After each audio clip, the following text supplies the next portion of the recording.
When you travel together for weeks and months, you get to know the people you travel with.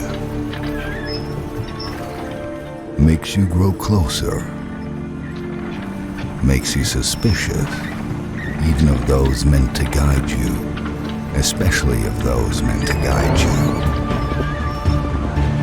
Hey, stop! Where are you going? What the heck? And this is our review of Wild West Legacy. I'd like to thank the publisher for providing me a review copy of the game. It was developed by Boom Punch and published by Toplets. The game released on March 13th to the Xbox and PlayStation marketplaces for the price of $29.99. This week's title drops you into an act of a vicious betrayal as your wagon train pushes into the great western frontier through a winter storm. Where are you going? Coward. Traitor. Damn, I had a bad feeling about you from the start. Where did you go? Why now? Is this an ambush? Are you getting back up? Or are you just letting the storm do the dirty work for you?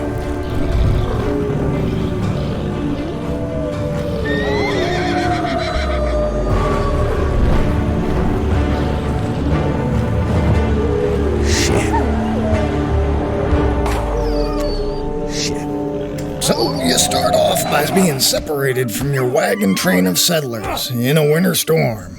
With a glowing light straight ahead, the game obviously urges you to go towards warmth and shelter. And I figured this was a great opportunity to test the guardrails of the game, only to find out that there are not a lot. And this is a true survival game at heart. Your character is affected by elemental effects and fall damage. If you ignore the warning signs, you will pay the price. Pay the price! So death is definitely nipping at your heels here. And that just goes to show that when I accepted the review for Wild West Legacy, I really didn't truly understand what I'd signed up for here. The screenshots kind of gave me the general impression of a short indie action title themed in the great rustic American western frontier, whereas the description clearly states that it's not a run and gun shooter, but more of a rugged frontier town management simulator. Okay, even then, I didn't even know what I was in for, as the game drops you right into the action, and you're dropped into a situation where just after an attack on your wagon train leaves you stranded, you must survive to uncover the frontier's dark secrets and help drive the expansion of the Wild West. No pressure there, buddy. Let's just start off with gathering some resources, recruiting some settlers, and managing your settlement. And let's go ahead and decorate your home with a bunch of craftable decorative items while you're at it. This all sounds like work, and it kinda is. Luckily for you, the current mission or task that you've been given is on this list displayed on the left-hand side of your screen, which at least gives you an idea of what you're supposed to be doing next. And the game does a pretty poor job overall of providing like a substantial tutorial. It just kind of drops you right into the map and shows you the few of the basic task skills, but the rest of the upgrade and menu systems are all up to you to figure out, which they are fairly intuitive, so you'll figure it out. I found myself finding the menu systems that I wish I would have known about hours earlier, about midway through the game, and things like how to inspect and analyze objects to obtain the blueprint to be able to recreate them and craft them was something I could have known right from the get-go. There are quests that seem overly simple, yet without direction. Like, I was left wandering around the countryside looking for things like the agave nectar and prickly pears. I mean, you should be out here in the desert here somewhere, right? Where are they? It just seemed like they did not exist. At least leveling up felt achievable, as most every task I did awarded me with XP and skill points. So you have the ability to upgrade, and given time, I believe most players will eventually level up enough to start unlocking skills and abilities that'll allow your town to grow. I found the overall gameplay to feel rewarding, as discovering the path on how to unlock missing skills, to build that windmill or craft that additional ammunition, felt natural and earned rather than just given. And with most survival games, I found the weather elements to be annoying, as I'm bothered by the fact that my player was freezing or overheating. That's annoying. And the same thing goes for the hunger meter. That's just annoying as well. I'm trying to complete a mission here. I ain't got no time for a sandwich. Ain't nobody got time for that. Now, it is your job to ensure that the settlers have plenty of food, water, jobs, and resources while organizing trade routes between the settlements and resource sites. So make sure you task your townfolk to the right roles to ensure the steady stream of resources to keep your supply chain running and build the western town of your dreams. Yeah, right, as if. The rugged survival element gives feelings of scrapping by like the game of Ark. Compounded by the rigid feel and interface, all feel very PC. I love seeing these ports make their way to consoles, but this one again just seems to lack the overall polish you'd find in most console titles. As you face the challenges of the frontier life while exploring an open world full of prairies, settlements, and resource sites. The reward truly comes later in the game, as you're able to manage your town and staff, and as it becomes more of a village management system, rather than just hunting, crafting, and building structures. While I was wandering around the countryside here, trying to happen upon the missing resources, I did experience a few glitches, like entirely losing the ability for my character to sprint. And I spent about half of the last part of the game having to walk everywhere, which severely impacted the speed of gameplay and thus lessened my overall experience. My horse, on the other hand, could sprint and run full blast, no problem, but my character? No.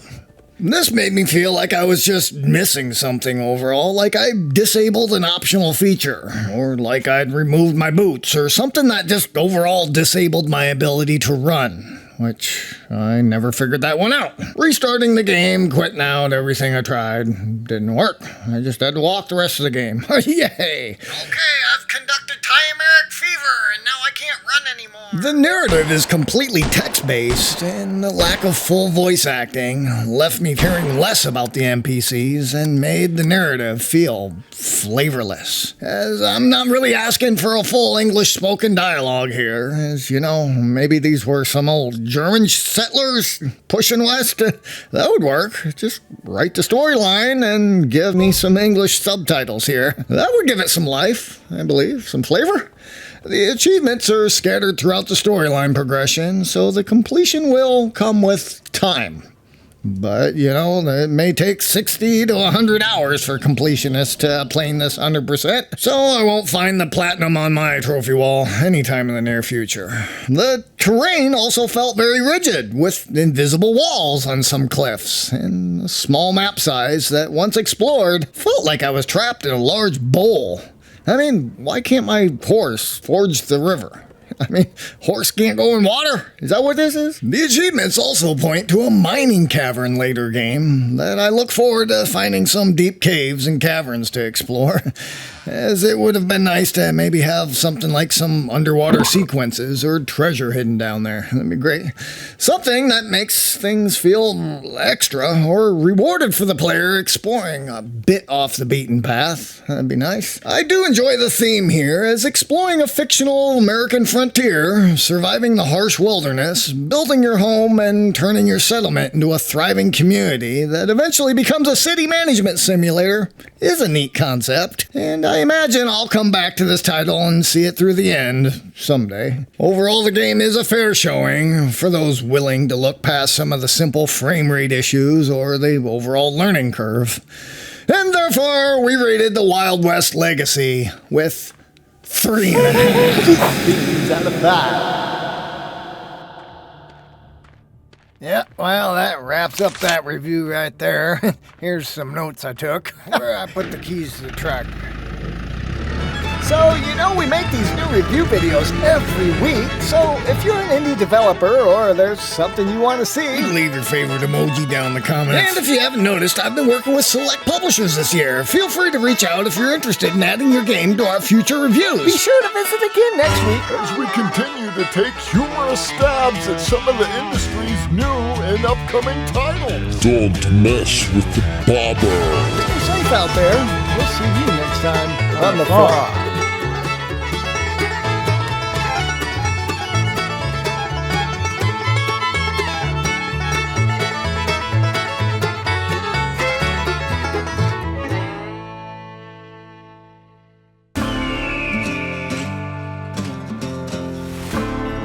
Welcome to the frontier.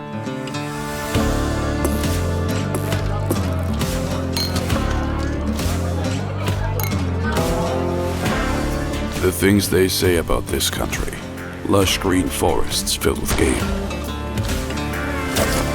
Fertile ground as far as the eye can see. An endless sky. A land of opportunity. Where you start with nothing but a dream. And your dream big. But even for big dreams, you have to start small.